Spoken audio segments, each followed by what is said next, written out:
जय शिव शंकर, जय भोलेनाथ। स्वागत है आप सभी का मेरी एक और नई वीडियो में। तो चलिए आज मैं आपको एक बहुत ही सुंदर और बहुत ही प्यारी शिव भगवान की कहानी सुनाऊंगी, जिसमें किस प्रकार एक राजा अपनी बेटी को दुखों में धकेलता है, लेकिन भगवान भोलेनाथ जैसा उनका नाम है वैसा ही उनका काम है। किस तरह अपने भक्त की रक्षा करते हैं और किस तरह एक पिता को शर्मिंदगी उठानी पड़ती है। तो चलिए इस कहानी को शुरू करते हैं। उससे पहले आप सभी से एक छोटा सा निवेदन है कि मेरी वीडियो अगर अच्छी लगती है तो चैनल को सब्सक्राइब और वीडियो को आपके सबसे प्यारे फ्रेंड, फैमिली मेंबर किसी के पास भी जरूर से शेयर करें। तो चलिए कहानी को शुरू करते हैं। किसी देश में एक राजा रहता था। राजा के 7 बेटे और 2 बेटियां थी। राजा अपनी बेटियों से बहुत ज्यादा प्यार करता था। वह बार बार अपनी पत्नी से अक्सर पूछा करता था कि मेरी बेटियां भी मुझसे उतना ही प्रेम करती होंगी जितना मैं अपनी बेटियों से प्रेम करता हूँ। रानी कहती, हाँ ये तो सभी को पता है, बेटियां भी अपने पिता से उतना ही प्रेम करती हैं जितना एक पिता अपनी बेटियों को करता है। इस पर राजा बहुत खुश हो जाता। एक दिन रानी थोड़ी सी परेशान थी। शरीर की पीड़ा से वह दुखी थी और शरीर की पीड़ा होने के कारण राजा ने रानी से उस दिन भी पूछा कि क्या मेरी बेटियां भी मुझसे उतना ही प्यार करती हैं जितना मैं अपनी बेटियों से करता हूँ। तब रानी ने झुंझलाकर कहा कि जाइए, आप तो हमेशा ही मुझसे पूछते हैं, अपनी बेटियों से ही पूछ लीजिए, भला मुझसे क्यों परेशान कर रखा है। ऐसे वचन रानी के सुनकर राजा ने सोचा, ये भी सही बात है, क्यों ना चलकर मैं अपनी बेटियों से ही पूछूं कि वो दोनों मुझे कितना प्रेम करती हैं। राजा ने अपनी दोनों बेटियों के कक्ष में गए, दोनों बेटियों को अपने पास बुलाया, प्यार से उनका सिर सहलाया, फिर उनसे एक छोटा सा बहाना बनाकर कहा कि बेटी, मैं किसी काम से विदेश जा रहा हूँ, तुम दोनों ये बताओ कि तुम्हारे लिए क्या लेकर आऊं। तब दोनों बेटियों ने कहा, पिताजी जैसी आपकी मर्जी, जो मन करे ले आना। तब छोटी बेटी बड़ी बेटी और छोटी बेटी अपने पिता के गले लगी। तब पिता ने कहा कि नहीं, तुम दोनों यहाँ पर बैठ जाओ और मुझे बताओ कि तुम्हें क्या चाहिए, वही मैं लेकर आऊँगा। तब राजा ने कहा कि अगर तुम नहीं बताओगी तो तुम्हें मेरे दूसरे सवाल का जवाब देना पड़ेगा कि तुम मुझे कितना प्रेम करती हो। तो बड़ी बेटी ने झटपट कहा, पिताजी मैं तो आपको जान से ज़्यादा प्यार करती हूँ, आपके बिना मेरा है ही क्या। तो पिता ने कहा, हाँ मेरे भाग्य के सहारे ही तुम अपना दाना खाना खाती हो। तब बड़ी बेटी ने हाँ में सिर हिलाया और कहा, हाँ पिताजी। पिताजी बहुत खुश हुए और कहा, अच्छा अब बताओ मेरी बेटी के लिए मैं क्या लेकर आऊं। तब पिताजी की बात सुनी तो बेटी ने कहा, पिताजी अगर आप जा ही रहे हो तो मेरे लिए एक सुंदर सा गुड्डा लेकर आना, जिसको मैं सजाऊंगी, हार श्रृंगार पहनाऊंगी और उसके बाद उसको एक राजकुमार बनाऊंगी। राजा ने कहा, ठीक है बेटी, जैसा तुम चाहती हो वैसा ही लाऊंगा। फिर राजा ने छोटी बेटी से पूछा, अच्छा बेटी अब तुम बताओ, तुम मुझसे कितना प्यार करती हो। तब राजा की छोटी बेटी ने कहा, पिताजी मैं आपसे उतना ही प्रेम करती हूँ जितना कि आटे में नमक होता है।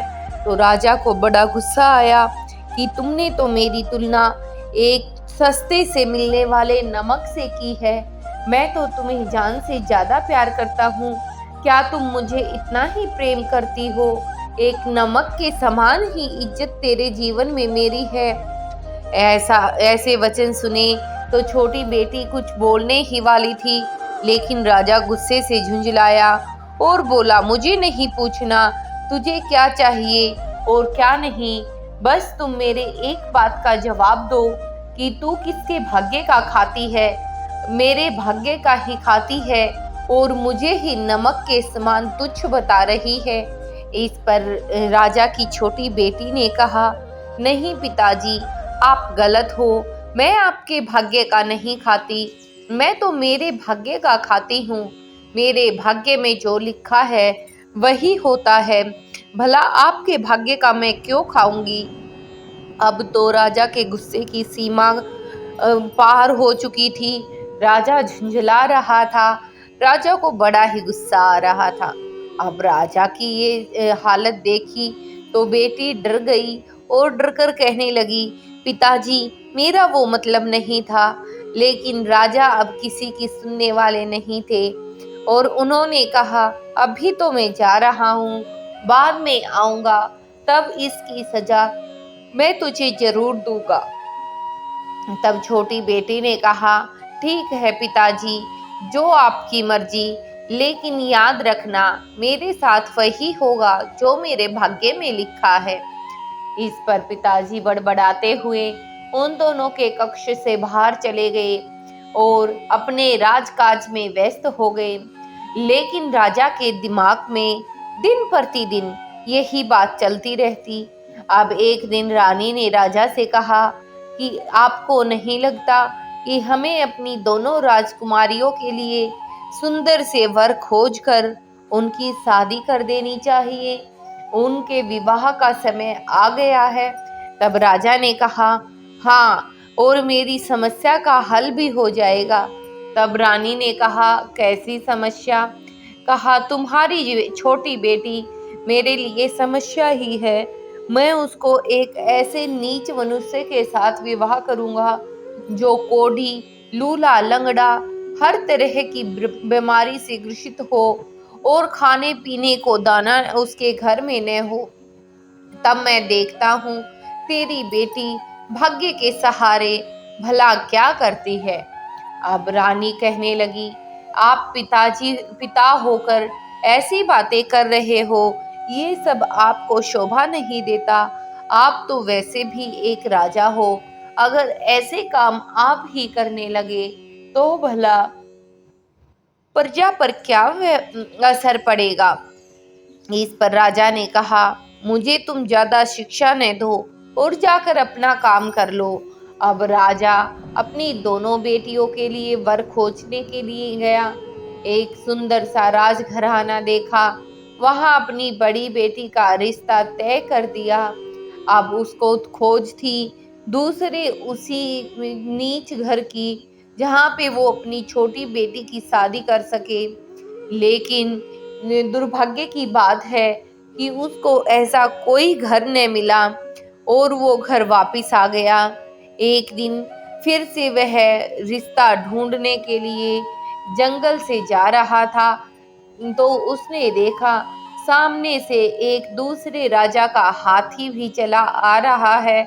उस पर राजा अपने पुत्र के साथ बैठा था। अब दोनों राजाओं के हाथी वहां पर रुके। जब राजा ने देखा कि इस दूसरे राजा का पुत्र तो हर तरह से उसी प्रकार है जैसा वर मैं मेरी बेटी के लिए खोजना चाहता हूँ, तो वो अपने हाथी से उतरकर उस दूसरे राजा के पास गए। जाकर पूछा, यह कौन है। तो राजा ने कहा, यह मेरा पुत्र है। दुर्भाग्य की बात है कि यह लूला, लंगड़ा और एक आंख से काना और कोढ़ी है और बोल गूंगा और बहरा भी है। सभी गुण भगवान ने इसी को दे दिए। पता नहीं किस जन्म के कर्मों का फल मुझे मिला है जो ऐसा पुत्र मुझे मिला है। ऐसा कहकर राजा रोने लगा। अब दूसरा राजा था वो तो खुश हो गया, उसको ऐसे ही वर की तलाश अपनी बेटी के लिए थी। लेकिन वह सोच रहा था कि किसी गरीब घर में ही करेगा। लेकिन यह तो बहुत बड़ा राजघराना था। यह राजा तो उससे भी ज्यादा अमीर था। रुपये पैसे धन दौलत की कोई कमी न थी। लेकिन दुर्भाग्य से पुत्र की ऐसी हालत से राजा और राजा का परिवार दुखी रहता था। फिर राजा ने सोचा कि कोई गरीब घराना भी मुझे अब नहीं मिल रहा है। मुझे लगता है कि मुझे अपनी छोटी की बेटी की शादी इस राजा के बेटे से कर देनी चाहिए।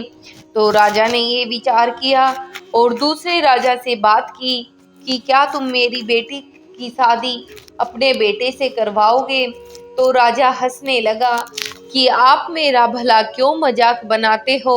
मेरे पुत्र को कौन अपनी पुत्री देगा। इतनी छिन्न अवस्था इसकी हो रखी है। इसमें ये खुद ही खाना पीना चलना और अपने नित्य के काम भी नहीं कर सकता, तो भला अपनी पत्नी का ख्याल ये कैसे रखेगा। तब राजा ने कहा, वो देखो, ऐसी बात है कि तुम्हारे बेटे को संभालने के लिए कोई आ जाएगा और वो आपके वंश में चले ना चले, लेकिन एक बहू तो घर में आएगी और मैं अपनी छोटी बेटी का रिश्ता आपके बेटे से करने के लिए तैयार हूँ। तो राजा ने कहा, इससे बड़े सौभाग्य की बात भला मेरे लिए क्या हो सकती है। मैं तो आपकी बेटी को बिना देखे ही इस रिश्ते के लिए हाँ कर देता हूँ। अब दोनों की बात हो गई, दोनों बेटियों का रिश्ता तय हुआ, समय निर्धारित कर दिया गया, सारी चीजें हो गई। वहां रानी की रो रो कर बुरी हालत थी। रानी बार बार राजा को समझा रही थी कि आप मेरी बात मानिए, अपनी पुत्री के साथ ऐसा न करिए, वरना ये रो रो कर पागल होकर मर जाएगी। लेकिन राजा था कि अपने अहंकार के कारण एक बात भी नहीं सुनना चाहता था। अब राजा ने बोला कि मैंने जो दिन तय किया है, बारात उसी दिन आएगी, तुम सब मिलकर तैयारी करो। बड़ी बेटी बहुत खुश थी और अपने विवाह की तैयारी कर रही थी। और जब छोटी बेटी ने ये सारी बात सुनी तो वह न ज़्यादा खुश हुई और न ज़्यादा दुखी हुई। उसने यही सोचा कि जो होगा वही होगा, जो मेरे भाग्य में लिखा होगा, फिर भला इसके बारे में अभी से चिंता मैं क्यों करूं। ये सोचकर छोटी बेटी भी अपने विवाह कार्य में व्यस्त हो गई। निश्चित समय पर बारात आई। पहले बड़ी बेटी की बारात आई, उसकी शादी कराई और विदा कर दिया। फिर छोटी बेटी की बारात आई, उसके देखने के लिए गांव के सभी लोग आए। देखकर सब हैरान थे कि घराना तो इतना अमीर है, राजा ने जहां अपनी बेटी का रिश्ता किया है, लेकिन ये जो राजकुमार ढूंढा है वह देखो कैसे शीर्ण अवस्था का है। सब देखकर कह रहे थे, बेचारी राजकुमारी के तो भाग्य ही फोड़ दिए।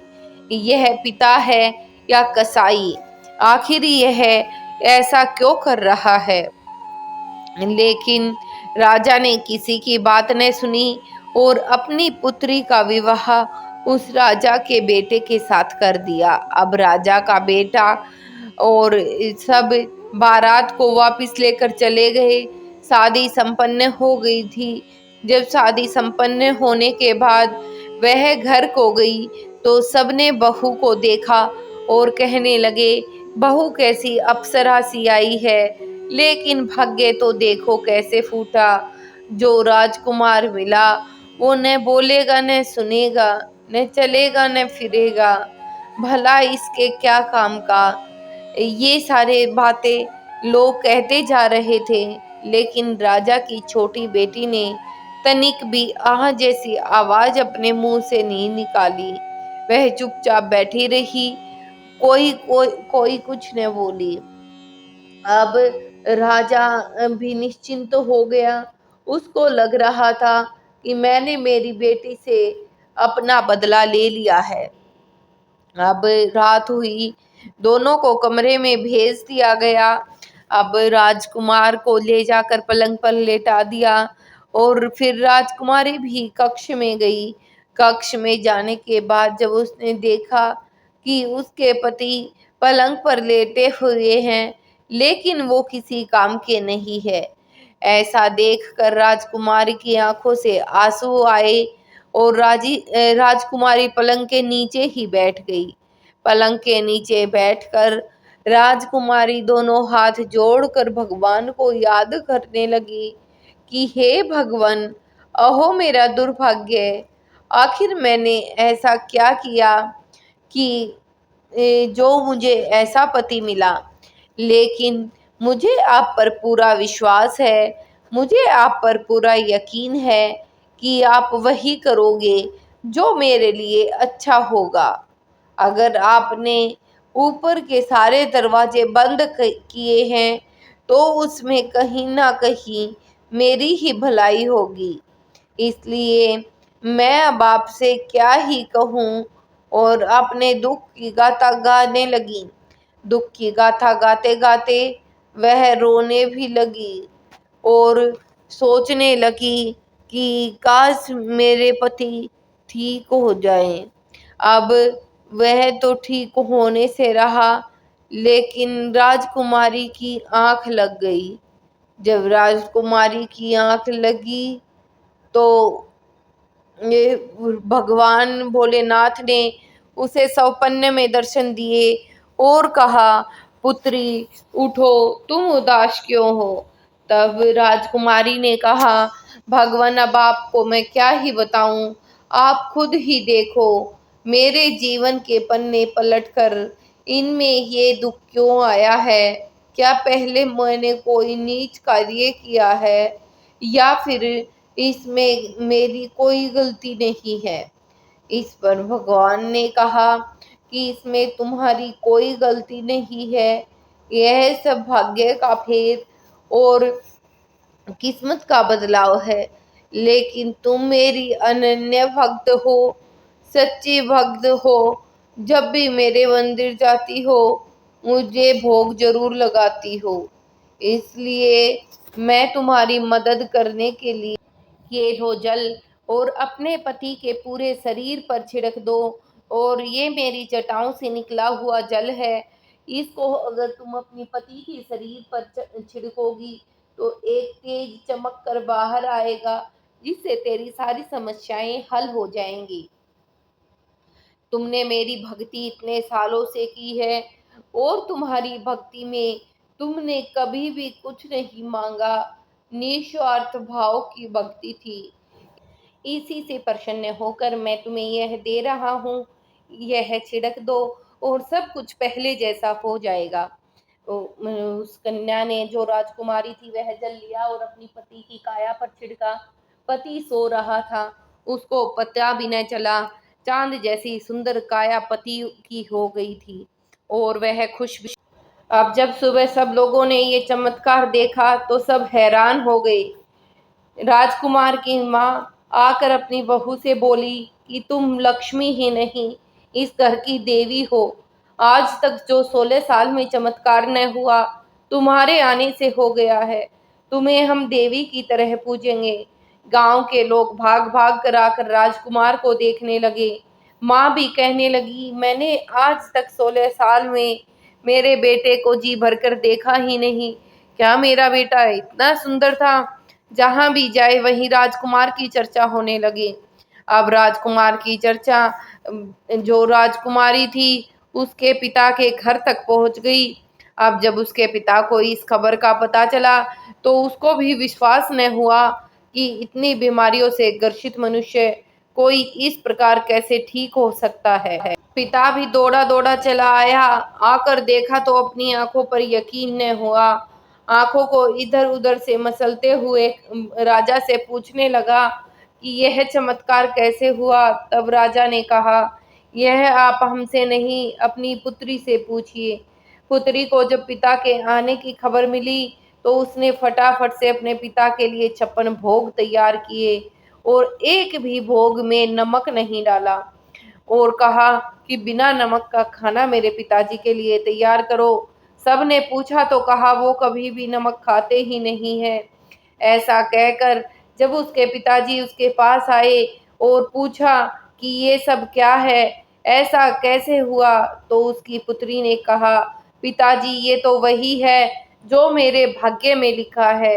आप चाहकर भी मेरे भाग्य को नहीं बदल सकते हैं। और अब आप ये 56 भोग जो मैंने तैयार कराए हैं, आप थोड़ा थोड़ा ये चख लीजिए, आपकी मैं आभारी रहूंगी।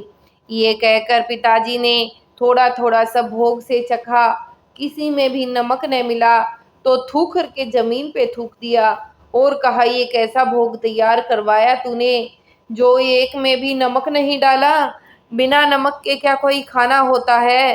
तभी पुत्री ने कहा, हाँ पिताजी, बिना नमक के क्या कोई खाना होता है, यही तो मैंने कहा था। मैं आपसे उतना ही प्रेम करती हूँ जितना कि आटे में नमक होता है। बिना नमक के तो कोई भी चीज नहीं बन पाती।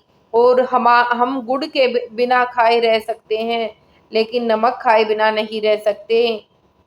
अब तो राजा बिल्कुल शर्मिंदगी से गर्दन नीचे झुकाए खड़ा था और कहा, बेटी, हाँ तू सही कह रही थी। चाहे इंसान जो करे होता वही है जो उसके भाग्य में लिखा होता है। आज मेरा अहंकार टूट गया है और तू मुझसे कितना प्यार करती है ये भी मुझे पता चल गया है। जो लफ्ज़ों में बयां किया जाए वो प्यार नहीं होता, और जो दिल में रहता है वह महादेव का आशीर्वाद होता है। आज के बाद मैं भी भोलेनाथ की भक्ति करूँगा, उनका भक्त बनकर उनके चरणों में रहना चाहूँगा। बस एक बार वो मुझे माफ़ कर दे। ऐसा कहकर दोनों बाप बेटी रोकर गले लग गए। तो दोस्तों, ये कहानी आपको कैसी लगी? अच्छी लगे तो शेयर ज़रूर करना, कमेंट सेक्शन में हर हर महादेव तो ज़रूर से लिख देना। हर हर महादेव।